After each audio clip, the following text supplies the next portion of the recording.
Radhe Radhe everyone. आप सभी का मेरे चैनल नैन्सी शुभम ऑफिशियल में बहुत बहुत स्वागत है। आज के इस वीडियो में आप सुनेंगे अजा एकादशी व्रत की पौराणिक कथा कहानी।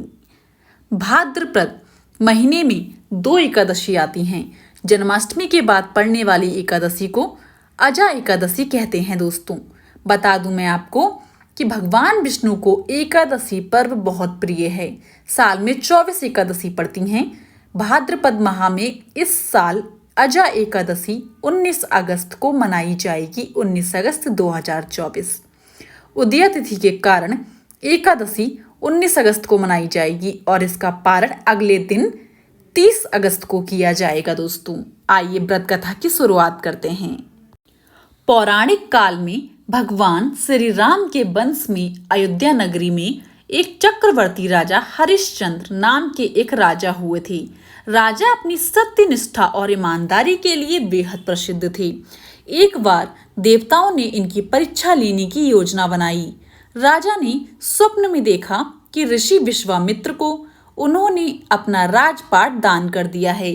सुबह विश्वामित्र वास्तव में उनके द्वार पर आकर कहने लगे, तुमने स्वप्न में मुझे अपना राज्य दान कर दिया।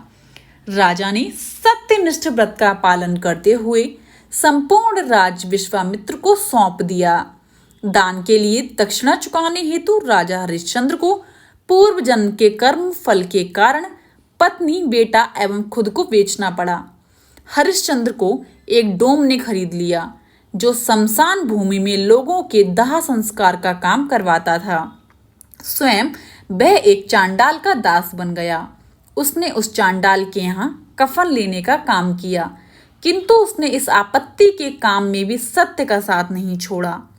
जब इसी प्रकार उसे कई वर्ष बीत गए तो उसे अपने इस नीच कर्म पर बड़ा दुख हुआ और वह इससे मुक्त होने का उपाय खोजने लगा। वह सदैव इसी चिंता में रहने लगा कि मैं क्या करूं, किस प्रकार इस नीच कर्म से मुक्ति पाऊं। एक बार की बात है, वह इसी चिंता में बैठा था कि गौतम ऋषि उसके पास जा पहुंचे। दोस्तों हरिश्चंद्र ने उन्हें प्रणाम किया और अपनी दुख भरी कथा सुनाने लगे। राजा हरिश्चंद्र की दुख भरी कहानी सुनकर महर्षि गौतम भी अत्यंत दुखी हुए और उन्होंने राजा से कहा, हे राजन, भादो माह के कृष्ण पक्ष की एकादशी का नाम अजा है। तुम उस एकादशी का विधान पूर्वक व्रत करो तथा रात्रि को जागरण करो, इससे तुम्हारे सभी पाप नष्ट हो जाएंगे। महर्षि गौतम इतना कहकर आलोप हो गए।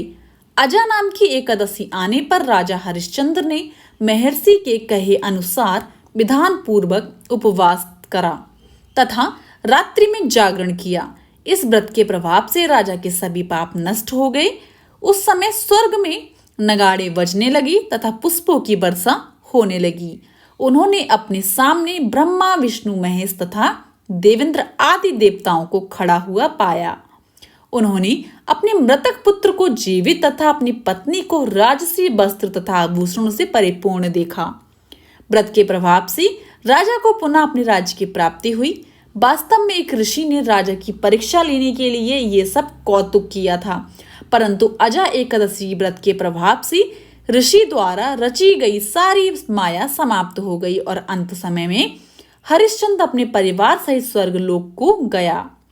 हे राजन, यह सब अजा एकादशी व्रत का प्रभाव था। जो मनुष्य इस उपवास को विधान पूर्वक करते हैं तथा रात्रि में जागरण करते हैं, उनके सभी पाप नष्ट हो जाते हैं और अंत में वे स्वर्ग को प्राप्त करते हैं। इस एकादशी व्रत की कथा के श्रवण मात्र से ही अश्वमेध यज्ञ के फल की प्राप्ति होती है। दोस्तों यहीं पर हमारी अजा एकादशी व्रत की कथा समाप्त होती है। आइए दोस्तों अब जानते हैं अजा एकादशी व्रत की सरल पूजा विधि। अन्य एकादशी के व्रत की तरह ही अजा एकादशी के व्रत के लिए भी सच्ची भावना से संकल्प लेने का विधि विधान है। दोस्तों इस दिन सुबह जल्दी उठें और अपने सभी दैनिक कार्यों से निर्वृत्त यानी फ्री होकर स्नान आदि के बाद स्वच्छ वस्त्र को धारण कर लें। इसके बाद मंदिर की साफ सफाई करके उसमें लाल या पीला वस्त्र बिछाएं। उस वस्त्र पर भगवान विष्णु और माँ लक्ष्मी की प्रतिमा या फिर मूर्ति आप स्थापित करें। अब इसके बाद प्रतिमा को गंगा जल का छिड़काव करें और उसे शुद्ध कर लें। इसके बाद भगवान के सामने सच्चे मन से व्रत करने का संकल्प लें। इसके बाद भगवान विष्णु जी की प्रतिमा के सामने धूप बत्ती, दीप, नैवेद्यम, फूल और फल अर्पित करें। नैवेद्यम यानी बताशा। इस दौरान माँ लक्ष्मी की भी पूजा किए जाने का परंपरा है, इसलिए लक्ष्मी माँ को भी पूजा सामग्री अर्पित करें। व्रत के दौरान व्रती को दिन भर उपवास रखना चाहिए। हालांकि अगर ऐसा संभव ना हो तो फलाहार लिया जा सकता है। इसके बाद अजा एकादशी व्रत की पौराणिक कथा पढ़ना या फिर सुनना बिल्कुल भी ना भूलें।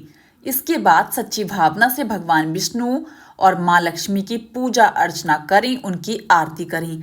आरती करने से पहले कथा अवश्य पढ़ लें दोस्तों। इसके बाद शाम के समय उन्हें पंचमेवों से भोग लगाएं।